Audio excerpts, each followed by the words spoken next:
Podcast host Louis Lord Nelson, followed by a picture of Ben Kelly in front of the Eiffel Tower in Paris, France.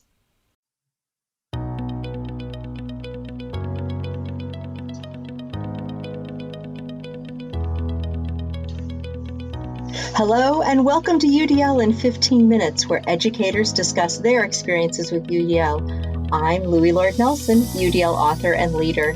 Today, I'm talking with Ben Kelly, who is a grade 6 through 12 STEM educator in the Anglophone East School District in New Brunswick, Canada.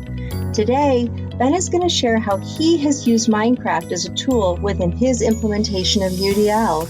Hi, Ben, how are you? I'm good. How are you? I'm great, thank you, and thank you so much for being a guest for this podcast. A screenshot of the Anglophone East School District homepage. I love podcasts, so it's great to be on the show. Oh, thank you. Go ahead and please share with us your teaching background. I started in 2004 as a technology teacher, I guess. Basically, when you start your career, most of you know that you just get thrown into any scheduled slot there is. So I took anything to get a job, and I was told by the principal at the time that a job in technology education would be a dream job and a career job. So I jumped at the chance, and here I am 14 years later, still teaching technology, still teaching STEM subjects, and he was right. So far, it's been an absolute dream job. And so have you always been there in the Anglophone East School District? A map showing the Caledonia Regional High School, followed by an image of an open field with trees and water. Yeah, I started at a tiny little school, Caledonia Regional, just south of Moncton, New Brunswick. It's got about 270 kids, and I like the mix of living in the city but working in the countryside. So it's actually a great gig. A girl on an iPad, a boy on a desktop, both working on Minecraft. How would you describe your student population? Very rural. We have a bunch of kids that are into hunting. Everything's trees as far as the eye can see, but outdoorsy too. We have national parks nearby and provincial parks nearby. So a very outdoorsy population, scattered with your indoor kids, your video gamers, which is growing more and more every day. But basically think of rural hunting and outdoor living. A screenshot of the homepage of the Anglophone East School District with a snow-covered bus. And right now, really cold. Yeah. Oh, yeah. We're on. We've missed 3 days this week because of the horrible ice storm that I'm sure Massachusetts sent our way. Sometimes we're lucky enough to have Ontario and Massachusetts send us two storms at the same time, and I think that's what we just experienced. A typed list of the achievements achieved by Ben Kelly as listed in this podcast. Oh my gosh. Oh, holy cow. Well, I'm going to just send everybody your accomplishments here because it just blows me away. So 2018 was a huge year for you. You were recognized and celebrated through the Prime Minister's Award for Achievement in Teaching STEM for 2018, the New Brunswick Minister's Award for Education Excellence in 2018. You were named the WorkSafe New Brunswick Teacher for 2018. You were officially named a New Brunswick Innovator in 2018 by the New Brunswick government. And that's nothing to say of the awards you've received in 2017 and 16. You're really recognized for also doing local research and subsequent articles about the implementation of UDL. So let me know how UDL's influenced your educational approaches that are so widely recognized. A picture of Ben holding the Symposium of Universal Design Action Research, followed by two additional photos of Ben posing with two other colleagues who were part of the research team. I'd love to say that the UDL research that I wrapped up in 2015 started this all. That's where I really got my wings and started going. The truth is, and you know this and everyone knows this, that you can't have recognitions like that without staff and community members who nominate you for these things. So, I mean, all of these things would have been happening. It's just the real heroes here are the people that took the time out of their busy lives to actually say, hey, another person deserves some I guess, recognition and took the leap to do it.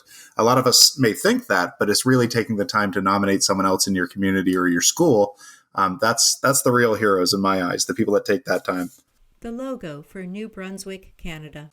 Oh, that's nice. That is really nice. And you're right. It does take time for people to sit down and do that. And I wish more would do that, and educators can do that for educators. So it sounds like you said, though, back 2015, you were doing the research that influenced that paper. So maybe talk a little bit about that. The University of New Brunswick logo, followed by a picture of Ben presenting with Dean Vendramin. So in New Brunswick, we have the Department of Education, who are very forward-thinking in a lot of these initiatives like UDL, new pedagogies for deep learning as well. But we also have the University of New Brunswick, who basically thrive on research, especially in education. Their education program is pretty solid. So they got together in 2013 and said, let's assemble some groups of teachers from all over our province, and let's put together teams to do some action research in the area of universal design for learning. So, of course, that was the moment that I decided to strike on my first ever research. So I put a little team together. I became the leader, and we charged into universal design for learning. Our topic was universal design for learning in, I guess, project-based learning. So how does it affect the engagement specifically in project-based learning? That's how it all started. We went down 15 different roads over the course of, I guess, the year of study with the students. We really focused on service learning projects. So if you're looking for what really happened, we had 123 different middle schoolers choose a service learning project, and we made them go through the process of the service learning project following the steps of UDL, following the three, I guess, pillars of UDL. And at the end, we asked them, what was your favorite part of the whole procedure? A screenshot of selfdeterminationtheory.org with DESI pictured. And we narrowed down 5 aspects of UDL and how it helped engagement in projects. We had a whole heap of other things that we discovered. We did a lot of work with, I think the guy's name is DESI. He does self-determination work where we figured, DESI. So we figured out during that research that you can't really teach a kid anything in school unless you activate emotions. In fact, if you really want someone to learn anything, you have to trigger emotions. So we really focused on that through our work. We learned about a really odd gentleman in California. His last name's Tully, and he runs the school Brightworks in California, which is like a progressive experimental type of school where kids light stuff on fire and they build bicycles, and it's a big warehouse type of setting. But what we really loved about that part of the research is Tully's got this Brightworks arc, I guess it's called. And with the 3 pillars of UDL are engagement, representation, and action and expression. And we found Tully's arc had three aspects as well, and he called those aspects exploration, expression, and exposition. And we found they really lined up almost perfectly. So we fell in love with Tully's Brightworks arc. The homepage of Brightworks at brightworks.org. While we were doing the UDL research, and we really started to compare the two programs or themes at the same time. So again, I'm backing up the fact that we went every. A screenshot of the cover page of Universal Design for Learning Action Research as published by University of New Brunswick and the Department of Education and Early Childhood Development. Everywhere with this research. And in the end, we packaged something nice and neat into a action research symposium that basically told the story of the 5 things that we believed helped engagement. Yeah, and for podcast learners, I'm going to have the link to this whole report that was created that everybody can click on. And I was telling Ben earlier that I have disseminated this thing a ton because it's so valuable. It just has the voices and experiences of educators who have utilized UDL. And I loved your example of how you are all looking at other approaches and just seeing how UDL lays with those things. And that's so important, that reflective piece and that investigative piece just makes the teaching so much stronger. And a funny piece of that is we got this beautiful symposium, this action research published by the University of New Brunswick and our Department of Education. And so the first thing you do is you crack it open and you go, where's my research? Where's mine? Like, you want to find it. So I opened up this beautiful manual, and sure enough, my research, my team's research is like the first one in the whole collection. A screenshot of the first page of the research paper. So I think for about 2 weeks I was walking around. My wife couldn't even deal with me because I'm like, yeah, mine was first in the book. I'm the best. You know, this was the best research. And then I think 3 weeks later we came together to talk about the process and stuff like that. And I flipped to the second research in the book, and I realized that all they had done was alphabetically sort schools, and our school had the earliest alphabetical. So yeah, for 2 weeks I was on top of the world saying my research was the best, and then I realized no, it's alphabetical order based on schools. That was great. That's great. That's a great story. Well, in the beginning, I tempted everyone by saying that you're going to talk to us about Minecraft and how you use that as a tool for implementation. And I'm so curious about this because I don't know a whole lot of anything about Minecraft. So please share that story. A young girl using an iPad with Minecraft and a sign, Minecraft Education, Caledonia Regional. And it's funny because recently I thought everyone in the world at this point knew about Minecraft. So I sat at a table discussing Minecraft for 20 minutes and, excited, like on the edge of my seat. And then finally, the guy that works for the Department of Education leaned over and said, "What is Minecraft? I'm not really sure what that is." So I realized 20 minutes had sort of gone, I missed my target there. If you don't know what Minecraft is a block-based game, kind of like Lego, but digital, where kids can go in, 30 kids can go into the same world, and they can basically demonstrate their understanding. It's hard to teach in Minecraft, it really is, but you can demonstrate to a teacher and to others what you understand about a topic in a 3D blocky environment. So when I got this UDL research done, I realized one of the biggest things during the research was we gave students choice and voice. And that's become almost cliche at this point, but back in 2013, it wasn't. Two girls working on an iPad with Minecraft and Lego 3D pieces in front of them. Back in 2013, it was the thing, and it really is. It's true today. It's just people don't say it that often anymore. So choice and voice for students. And the biggest problem for teachers was the shopping list of how students could express or I guess represent their learning. In a classroom, you might have had one iPad, not even that, one iPad. It was really rare to find technology. So kids are looking at you saying, okay, what are my choices for showing what I've learned? What are my choices for explaining to people? Or what are my choices for even finding out about the information? And when you look back at them, you had the old cliche, well, you could do a PowerPoint, you could do a song, you could do a video, and then the list got really short, really quick, unless you were into crafts. The homepage of Minecraft Education Edition on a desktop. All of a sudden, Minecraft arrives on the scene, and I truly feel that Minecraft Education Edition, the one that's available for schools, is a triple threat when it comes to UDL. Two boys working on Minecraft at their desktops. It can help students with the engagement factor, which is the first pillar. It can help students represent their understanding. In fact, that's its greatest strength, is representing their understanding and working things out together collaboratively. And then finally, it can be actually used as the showpiece, as the showcase work. So Minecraft itself in your kid's classroom could be the all-in-one UDL solution that teachers have been looking for. And I have benefited greatly. And I hope if New Brunswick Department of Education goes back into another round of action research, my focus 100% will be on game-based learning and UDL. A student project in Minecraft showing the Canadian pilot shoots down the Red Baron in World War I. So earlier you talked about Deci and his work in self-determination, which of course permeates the guidelines in engagement. And then the concept of choice, of course, that's driven by self-determination in this link with Minecraft.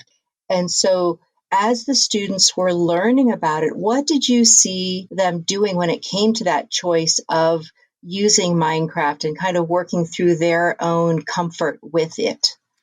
Four boys standing in front of a television screen showing their Minecraft project and directing another student to move Minecraft objects.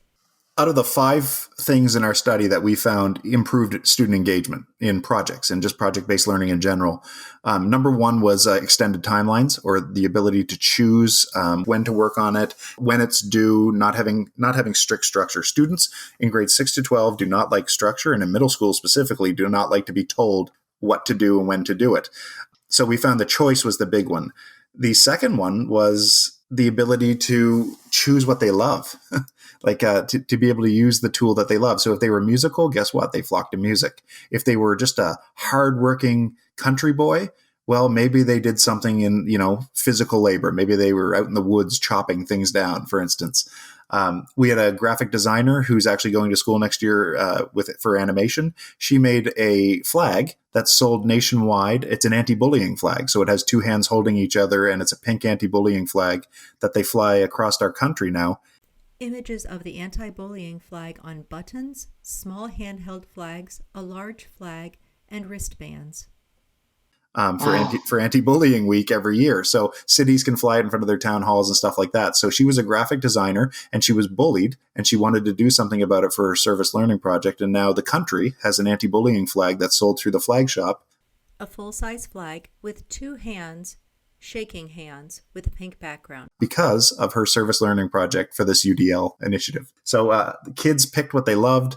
That was the big thing. They loved the choice. And I really do feel Minecraft fits in there because if you asked a classroom of any grades 6 through 8 kids still today, who likes Minecraft, you're getting 85% plus hands firing up going, oh, me.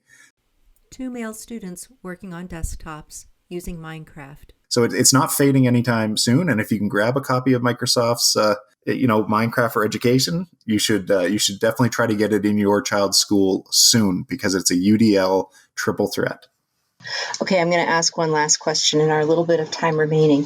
When I think of that, a basic level of the UDL framework of access and our students who maybe don't think in the 3-dimensional format or they kind of struggle with that, but they're really intent on learning about Minecraft because it is popular. How did you help build some scaffolding in for students to start working with Minecraft? One student working on an iPad, another student working on a desktop. Both are working within Minecraft. There's a really neat, 3D, you're right, can be overwhelming, right off the start. I think we benefited from this generation, growing up in sort of the Minecraft era, but back then it wasn't so. So there's another great website called Sploder, Sploder, that I use, and it's 2-dimensional games. So it's your Super Mario type setup. It allows you to build full-fledged platform games and things like that. So that's how I got kids introduced to it at a lower level. Some actually remained on Sploder. Some did not migrate to Minecraft because maybe it is the 3-dimensional challenges involved. Student holding a complex Lego model of a city. But there are lots of resources out there to keep it in 2 dimensions, on paper and pencil as well. You don't have to go digital, but just get them thinking. It's all about the 7 C's, I say, the collaboration, citizenship, creativity, character building. There's a communication. It's all about those C's in the classroom because those C's will follow them to every career they have in their future. Yeah. Oh, that's so perfect. That's so perfect. You've done a great job of showing us what this whole choice and voice piece can be through Minecraft, but even through these other examples that you shared along the way. I really thank you so much for being a guest for UDL in 15 minutes. And I know people are going to be probably trying to contact you for some more suggestions because it sounds like you have them right up your sleeve. Ben Kelly wearing visual reality goggles. I do have a website loaded with Minecraft resources. My website's BBTNB, Broad-Based Tech New Brunswick.com, and my Twitter handle's conveniently BBTNB as well. And I share basically everything there. So if you want to know what's going on in my room, tech-wise, STEM-wise, hit me up on Twitter. Ben Kelly's homepage at BBBTNB.com, followed by a video of the UDLapproach.com, followed by podcast image with Louis Lord Nelson for UDL in 15 minutes. Oh, thank you so much, Ben. Well, I really appreciate this again. Thank you. Thanks for having me. This is great. You're welcome. So for those who are listening to the podcast, you can find supplemental materials like an image montage with closed captioning and that montage audio descriptions and a transcript and associated blog at my website, which is the udlapproach.com/media. And then finally, if you have a story to share about UDL implementation for UDL in 15 minutes, you can contact me through the udlapproach.com. And thanks to everyone for your work in revolutionizing education through UDL and making it our goal to develop expert learners.